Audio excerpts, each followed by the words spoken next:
Thank you so much for being here. My first desire is to have you come to my city of Laguna Beach in California, so I want to put that out. I know you do San Diego and Los Angeles, so if that's a possibility. The other is, I want to talk about... Jerry's desire is to get within 200 miles of everyone in the nation. Good. And they have, in Esther's words, the pedal to the metal in that effort. And Esther would like to say to you, get in your car and come to where they are. I'm here. I'm here for that reason. The other thing I wanted to talk about was certain plants that are on this planet. There's cannabis and mushrooms and other things that have been used by many people to gain mystical experiences or to get a different glimpse of reality or to alter the vibrations. And what are your feelings on those? And can those be useful or? We think altering of perspective is extremely useful.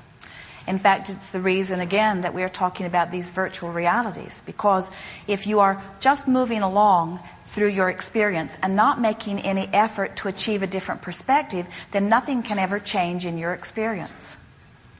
Because law of attraction is supporting whatever vibration is dominant. So we can see value in finding ways to find new glimpses. The thing about stimulation through drug or something outside is that often, even though your vibration has changed and you have a very different experience, it is not very long lasting because you did not consciously achieve it through the activity of your mind. And so then you continue to be dependent on whatever that was. And then this is the biggest reason that it doesn't work out very well in terms of deliberate creation in the way we are offering it, is that even though you gain a temporary different vibrational point of view, you usually cannot regurgitate it on your own. And you usually, as you move back into your natural or normal dominant vibration, can't translate it or recognize it.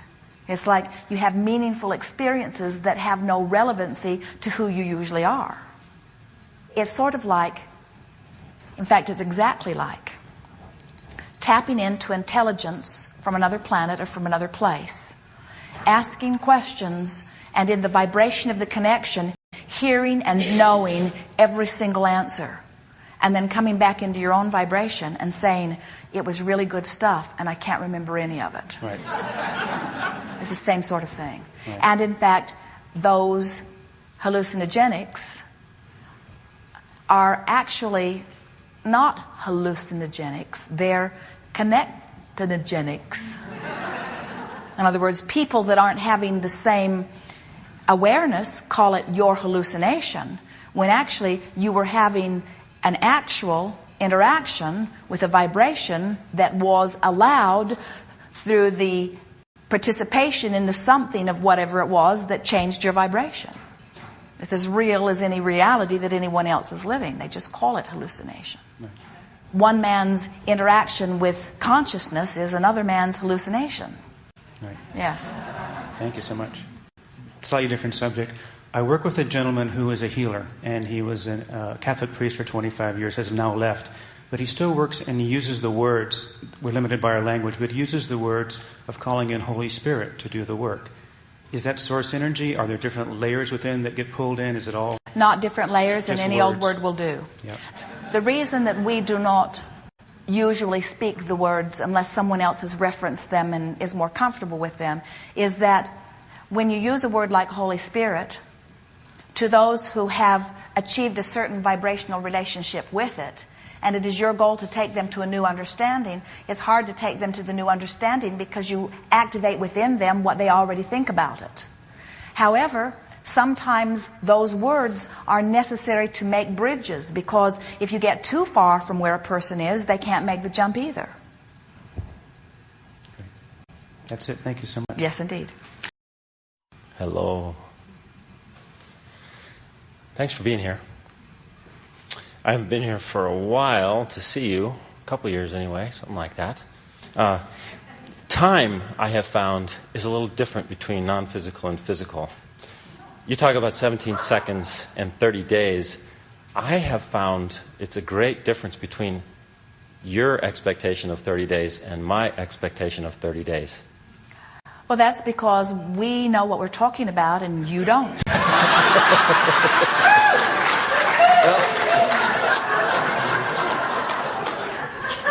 We're having fun with this. We're not misunderstanding your linear time. In other words, we're not misunderstanding how long something takes. It is that it is our expectation for you to find that pure vibration. And so what you're really saying is, it's harder, Abraham, than I want it to be to get into the vibration of allowing. Because how long something takes is only as long as it takes for you to stop doing that thing you do that's not letting it happen. And so it can click into place instantaneously. And you have those experiences all the time. If it's not an issue, it happens instantaneously. And time isn't a factor at all. The only time that you are even considering time or wanting to talk about time is if there's something that for a long time you've been wanting and for a long time not allowing. And now time feels like a bigger factor. Well, that's very true. I've been working with this allowing thing for a lot of years with you. And it seems like... I try to allow and allow and allow and allow, realizing that is the most important work of my own. And, 17 seconds goes by, and 34 seconds goes by, and 30 days goes by, and 60 days goes by, and I say, why am I not allowing this thing that I want in?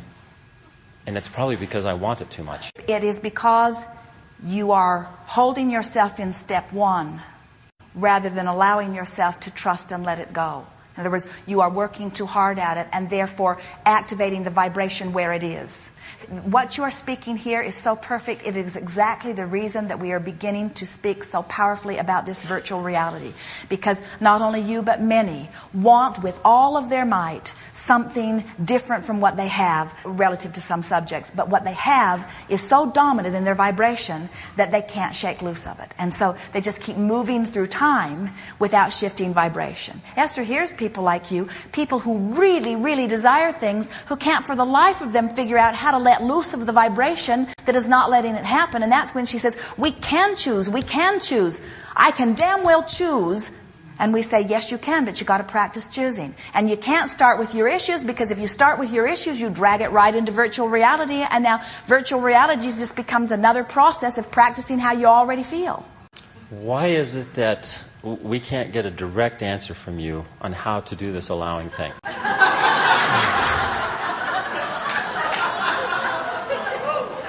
Because words don't teach. It is life experience that teaches. And even though we've been giving you a direct answer, you're not hearing it.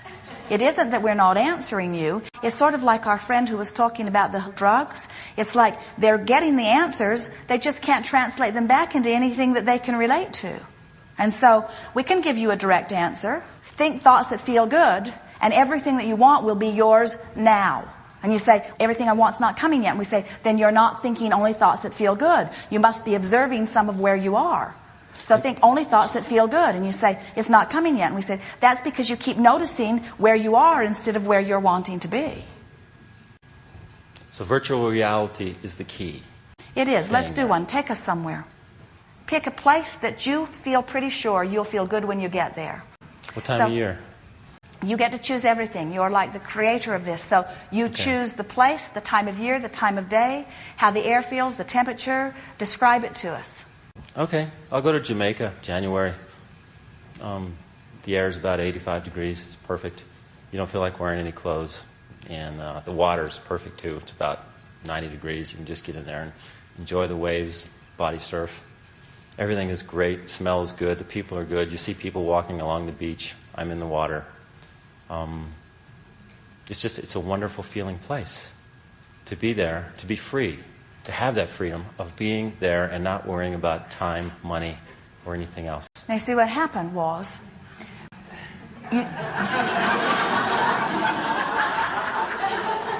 we must not have been direct enough in our answer.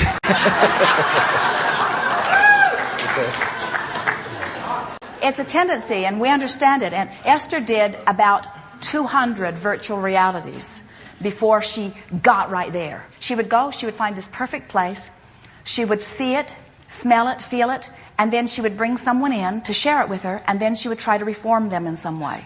Or notice that they were trying to reform her in some way. And then she would laugh and say, I can do this, and then she'd start again. And it took a little while before she started to feel the essence of it, the reason for it, the feeling of it. So that's why we began describing in more detail. Pick a place and sort of be there for a minute. Now, you chose Jamaica. Why did you choose Jamaica? It's warm. It's on the beach. It's something. I'm a mountain person, so it's something place different. It just felt like a match to a place that would feel good. And then you picked January because that's a good time of year to be there. It's not so hot. Exactly. And so those were very good choices. And then if you'll slow down just a little bit to try to milk it for emotional responses, what we've noticed, as Esther played the game for a while, she got into a vibration where things from her past just started avalanching in. And she remembered going to Hawaii, and she remembered the first time she went there. Now, the second and third and fourth and fifth, they've gone every January for 21 years. This is the first year that they have not gone. So every January for over 20 years, Jerry and Esther have gone to Hawaii. But when she did her virtual reality, it was only the first one that came back to her, because it was the most poignant. It was the one that meant the most. It was the one where the expectation was the greatest. And so she went back. She remembered seeing the water from the airplane. And then she remembered getting out and walking down the stairway onto the pavement. At that time, it did not take her right into a building. So she could feel the air and smell the air. And it was different air than she had ever felt or smelled. And as she was in her virtual reality, recalling this, waves of pleasure came all up through her, just like the anticipation that she was feeling in that moment all those years before. And then she did not go further, because it was only that part of all of that that really perfectly matched the virtual reality ambiance that she'd brought herself to. She did not drag her bags through the agricultural inspection. And she did not start shedding her clothing. In other words, she was dressed way too warm. And she did not ride in the rickety bus that the motor was so out of sync that the exhaust was almost making her sick by the time they'd made the drive around the island. And so what we were getting at, there were parts of that trip that were nowhere near a vibrational match to what she was trying to achieve in her virtual reality. And if she had stayed there longer, she would have started dragging enough reality in, she would have messed up virtual reality. And we want to again reiterate that the reason for this virtual reality process is to show yourself that you can choose a vibration. It's not to show yourself that you can choose a vibration and hold it forever and ever and never deviate from it and never go back to step one. It's not to show yourself that you can be totally irrational and never face reality in any way. It's only to show yourself that you have the wherewithal to focus and achieve a vibration. And when you show yourself that, now you are on the path of deliberate creation, because that means if you can do that for 20 or 30 seconds, that you can maintain it long enough that law of attraction will activate something else within you, and then you can be like Esther has been on several of these long drives. She's maintained that connection for as long as an hour. Jerry will be sleeping or working on something else. He's in the back of the coach. Esther's driving, and she will be virtual reality until she gets to the place that she hooks in to every positive experience that she's ever had or imagined. Yesterday, as they were driving, Jerry said, interesting enough, let's set a timer for 15 minutes. And as the timer goes off, we'll ask ourselves, where were our thoughts? And then we'll take a few seconds to just breathe deeply and appreciate. And so Esther was driving. They drove from Sedona here. And as the timer would go off, Esther was in such bliss every time, because it was impossible not to feel good. They were on the open road. It's her favorite drive of all that they do. Wide open roads, very little traffic, nice smooth roads, gorgeous skies, beautiful vistas, beautiful rocks and mountains, everything about it. It was so easy. It was impossible not to be in a good place under those conditions. But every drive is not that way. Every moment in your life is not that way. And that's why you're wanting to practice when it is that way, or at least when something's not happening that's keeping it from it, so that more and more you have some measure of control no matter what is happening. It's all about practicing it. It's about setting a tone and putting law of attraction to work for you. In the same way that you would put gravity to work for you and letting water flow downstream, we're going to show you how to let law of attraction work for you. Oh, good.